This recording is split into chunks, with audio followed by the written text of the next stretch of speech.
সম্মানিত সুধী, নেসারাবাদ 24-এর পক্ষ থেকে সবাইকে জানাই আন্তরিক শুভেচ্ছা এবং অভিনন্দন।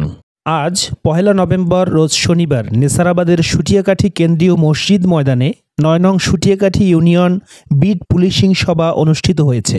এই অনুষ্ঠানে প্রধান অতিথি হিসেবে উপস্থিত ছিলেন সিনিয়র সহকারী police super Nesarabad circle Sabiha Mehruba. বিশেষ অতিথি হিসেবে প্রশ্ন উত্তর পর্বে অংশগ্রহণ করেন নেসারাবাদ থানা ইনচার্জ বনি আমিন। আরও উপস্থিত ছিলেন তদন্ত কর্মকর্তা রাধেশ্যাম সরকার। অনুষ্ঠানটি সঞ্চালনা করেন union beat officer Mohammad Masud এবং সহকারী বিট অফিসার ASI আল আমিন। এরকম একটি অনুষ্ঠানে জনসাধারণ উপস্থিত থেকে সরাসরি প্রশ্ন উত্তর পর্বে অংশগ্রহণ করতে পারায় সবাই আনন্দ প্রকাশ করেন। আমি মাস্টার রোলে বিআরটিতে কাজ করি দীর্ঘদিন যাবত। এই এলাকায় বিভিন্ন লাইসেন্স, ড্রাইভিং লাইসেন্স, গাড়ির লাইসেন্স আমার মাধ্যমে হয়ে থাকেন এবং অনেকে আসেন। কিন্তু এই এলাকায় যদি কোনো গাড়ির ব্যাপারে কোনো সার্জেন্ট ঢোকে এবং গাড়ি ধরাধরি হয়, আমাদের এলাকার কিছু লোকজন আছে, তারা বলেন সার্জেন্ট আমি আনাই, এটা আমার ব্যবসা। প্লাস এ ধরনের হুমকি দিয়েও থাকেন যে মানুষ খালে ঢুকতে দেওয়া, খালে বাসাই দেয়, সেটা কি তুমি জানো? আমি হ্যাঁ আমি জানি। এবং আমি বলি যদি আমি এটা পুলিশ সুপারের কাছে, ওসি সাহেবের কাছে আমি জিজ্ঞাসা করবো যে আমি নাকি আমার মাধ্যমে সার্জেন্ট আসে, কিন্তু আমি আপনাদের বিরুদ্ধে অভিযোগ দিই না। এইটা আমি পরিষ্কার হওয়ার জন্য যে আলামিন সাহেব উনি বলেছেন সার্জেন্ট গাড়ি করা থেকে, এটা ওসি সাহেব আগেই বলে দিয়েছেন। আসলে এটা আমাদের সরকারি কাজ। এসপি সাহেব আমাদের নেসারাবাদ থানার একজন ATSI আছে, উনি নিয়মিত অভিযান পরিচালনা করেন। আপনারা কি চান যে অবৈধ মোটরসাইকেল আপনারা কেউ চালান? চান এটা? ঠিক আছে, তো হলো আমাদের যে অভিযান এটা অব্যাহত থাকবে, আপনারা সহযোগিতা করবেন। আপনারা যারা হলো আপনাদের মোটরসাইকেলে বা গাড়ির লাইসেন্স নেই, আপনারা নিজেরা লাইসেন্স করাই নেন, কারণ এটা করলে আপনাদের নিজের জন্য ভালো হবে এবং দেশের জন্য ভালো হবে। আমি মোহাম্মদ মাহমুদুল হাসান মিলন,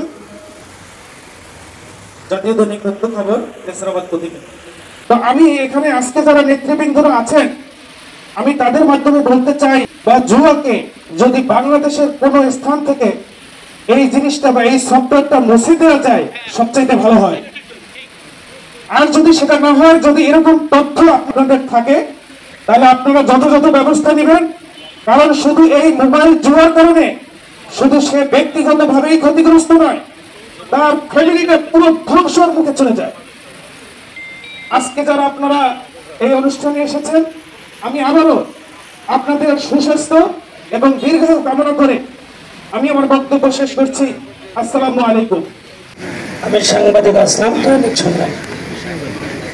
আমি অফিসার ইনচার্জ মহোদয়ের কাছে একটা আবেদন করব। আমি কি ভূমিকা বাড়াতে গেলাম না? সবাইকে উপস্থিত হওয়ার জন্য ধন্যবাদ। আমাদের যারা উপজেলার ভুক্তভোগী আছেন, তারা গিয়ে যখন কোনো অভিযোগ করতে যায় কিছুটা বিড়ম্বনার শিকার হয়। তাদের পকেটে টাকা থাকে না, কিন্তু অভিযোগ করতে গেলে 500-1000 টাকা কিন্তু তাদেরকে গুনতে হয়, কেউ নেই। আমাদের ওসি সাহেব অত্যন্ত ভদ্র মানুষ এবং খুব ভালো মানুষ। আমরা গেলে তখন লাগে না এবং অনেকে হয়তো বা সহযোগিতা পান। কিন্তু আপনি যদি এই জিনিসটা সকল এসআইদের ক্ষেত্রে বা যারা ওখানে ডিউটিতে থাকেন, যে সাধারণ মানুষ গিয়ে অভিযোগ করবেন, নট এ সিঙ্গেল, কোনো টাকা পয়সা যেন তারা গ্রহণ না করে। আমি নিয়োগ করে দেই, সেই অফিসার যদি আপনি মনে করেন সে আইনের বাইরে গিয়ে আপনার সাথে কোনো কথা বলছে বা আইন অনুযায়ী সে কাজটা করে নাই, সাথে সাথে আপনাদের প্রতি সদয় অনুরোধ, আপনারা আমার রুমে চলে যাবেন। আমার রুমে যদি যেতে না পারেন, মানে আপনার রুমে যদি আপনি গেলে এলাকায় থেকে আপনি খবর পান যে এটা এরকম অন্যায় হয়েছে বা এটা ঠিক হয়নি, আপনি আমার মোবাইল ফোনে জানান, ইনশাল্লাহ 100% সমাধান পাবেন। ধন্যবাদ সবাইকে। আমি একটি অভিযোগ করব, এইরকম একটা অনুষ্ঠান আমি খুঁজতেছি এবং আমাদের এখানে লোকালে যে অধিকাংশ মানুষই এখানে আসে। স্যার, আমার কথাটা একটু দুঃখের বিষয় লক্ষ্য করে, এই লাকি মিনিট ফিল্ড সোহেল চালায়, অর্থাৎ চান্দুমিয়ার নামে ওই মিনিট ফিল্ড, আজ থেকে 2017-তে আমি 60,000 টাকা দিয়েছি ইট কেনার জন্য, 10,000 ইট কেনার জন্য।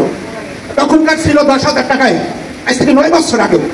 কিন্তু এই আমি বারবার যাই, ওখানে তো আরো শুনছিটা যায়, ওখানে অন্য কথা বলার দরকার নেই। বারবার যাই, সোহেল রাজাই কোনো সময় পাই না, তার নাম্বার এখন বন্ধ। শুনি ভাড়া দিয়ে দিয়েছে, ভাড়া দিয়ে আমরা করবো কি? হ্যাঁ, আপনাকে যার কাছে ওরে পাই না কোনোদিন, একদিন পাইছি বাসায় যাই দিয়ে 11টার সময় ঘুমেন না, শুনছি যে সে অন্য একটা পর্যায়ে ঘুমেন না থাকে, তারপর আর ব্যাখ্যার দরকার নাই।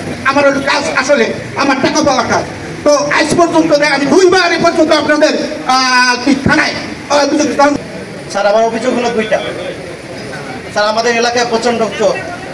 আমার নাম মোহাম্মদ সোহাগ মিয়া। রাজনৈতিক পরিচয় দিলাম না স্যার, আমি ব্যক্তিগত এলাকার লোক হিসেবে পরিচয় দিয়ে শুরু করলাম। আমার এলাকায় রাত্রে মোটরসাইকেল স্যার বাসায় রাখা যায় না, ঘুমন্ত অবস্থায় পাশে রাখা অবস্থায় নিয়ে যায়। আমি আমার মোটরসাইকেল বেডরুমে রাখি স্যার। নাম্বার 1, আমার এলাকায় মসজিদের ব্যাটারি চুরি হয়, এলাকায় প্রচণ্ড চোর এবং রাত্রে ডাকাতও ঢোকে, যেটা আপনারা জানেন। বিশেষ করে আমার চারপাশে 3 জন এক্স চেয়ারম্যান, বর্তমান সাবেক চেয়ারম্যান আছেন, একজন প্রয়াত আছেন, 2 জন প্রয়াত আছেন, আমি 3 জন চেয়ারম্যানের মাঝে। বিশেষ করে আমার এলাকার ভিতরে একটা গার্লস স্কুল, 3-4টা এনজিও, অনেক টাকা পয়সার লেনদেন হয়। চোর এটা হলো শুটিয়াখালী 8 নং ওয়ার্ড গার্লস স্কুলের কাছে। বিশেষ করে স্যার আমি অনুরোধ রাখবো আপনার কাছে, আমরা যেন এই চোর ডাকাত থেকে একটু পরিত্রাণ পাই। এটা হলো নাম্বার 1। নাম্বার 2 হলো স্যার আমার রাস্তায় সহ আমার চারপাশে প্রচুর স্যার রেক্টিফাইড স্পিরিট বিক্রি হয়, যেটা আমি আপনাকে স্যাঙ্গলগুলো বলেছিলাম। রেক্টিফাইড স্পিরিট যেটা হেমিও দোকান থেকে বিক্রি হয়, হেমিও যারা এজেন্ট তারা বিক্রি করে। আমি মনে হয় আপনাকে বলেছিলাম যে একটু আমাকে স্পেসিফিক তথ্য দিয়েন কোন দোকানে কখন গেলে পাওয়া যাবে, এরকম কথা।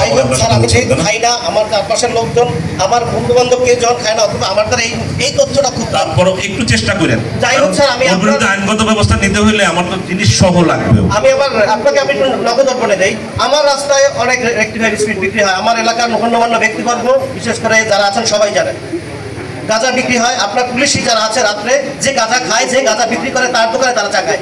আপনার পুলিশের লোকজন তারা কিন্তু চা খায়, এটা কিন্তু সবাই জানে স্যার। আসার আগে হোক সেটাও আমার দেখার বিষয়। আমি আপনাকে অভিযোগ দিলাম, আপনার স্টাফরা সেইখানে চা খায়, সারা রাত খায়, সারা দিন খায়, আড্ডাও মারে স্যার তারা। এটা আমার দেখার বিষয়। দেখার বিষয় হলো আমার এলাকায় কেন স্যার এই ওপেনে গাঁজা বিক্রি হয়, কেন ওপেনে বাবা বিক্রি হয়, যিনি বিটপি সে আছেন সে কি করেন, এটা আমাদের বিষয়। আপনার মাধ্যমে আমরা জানতে চাই স্যার, আমার এলাকায় চোর ডাকাত বন্ধ হবে কিনা। আর আপনাদের একটা পুলিশ ফাঁড়ি অত্যন্ত দরকার। আমাদের অনেক কয়টা বাজারে ব্যাংক, আপনি জানেন, পূবালী ব্যাংক, রূপালী ব্যাংক, ব্রাক ব্যাংক, এমন কোনো ব্যাংক নেই আমাদের মিয়ারহাট বাজারে নেই। অতএব স্যার আমাদের মেম্বার সাহেব যে দাবি করেছেন তার সাথে আমরা সবাই ঐক্যমত। আপনারা ঐক্যমত কিনা, আমাদের বাজারে একটা চান কিনা? আমরা সবার একটা দাবি স্যার, আমাদের বাজারে একটা পুলিশি ফাঁড়ি করেন। এটা সত্যি অনেক সুন্দর, কারণ পুলিশের সাথে সাধারণ মানুষ চাইলেই থানায় যেতে পারে। তার দ্বার প্রান্তে যে কথা বলার মতো অনেক মানুষই আছে ভয় পায়, পুলিশ থানার ঘেটে ঢুকতেও ভয় পায়। এটা কি তারা ক্রাইম? তারা সাধারণ মানুষ। শুটিয়াখালী ইউনিয়ন একটি ব্যবসায়িক এলাকা, যেখানে অত্যন্ত মানুষগুলো খুব বেশি শিক্ষিত না হলেও ব্যবসা বাণিজ্য করে অর্থনৈতিকভাবে আমরা শান্তিতে বসবাস করার একটা পরিস্থিতি, পরিবেশ, সামাজিক অবস্থান আমাদের আছে। কিন্তু শুটিয়াখালী ইউনিয়নে অনেক সমস্যা, সব সমস্যার মূল মাদক ও অনলাইন কেসে। এই 2টা সমস্যা আপনারা নিরসন করে দেন, তাহলে শুটিয়াখালী ইউনিয়নে চোরও থাকবে না, ডাকাতও থাকবে না, বাটপারও থাকবে না।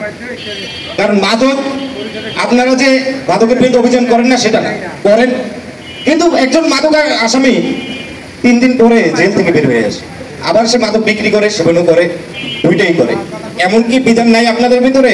আমরা শুধু এইটুকু জানতে চাই যে একজন অপরাধীর সাথে অপরাধ করলে মনে হয় সেটা খুব বেশি ভুলের বিষয় না।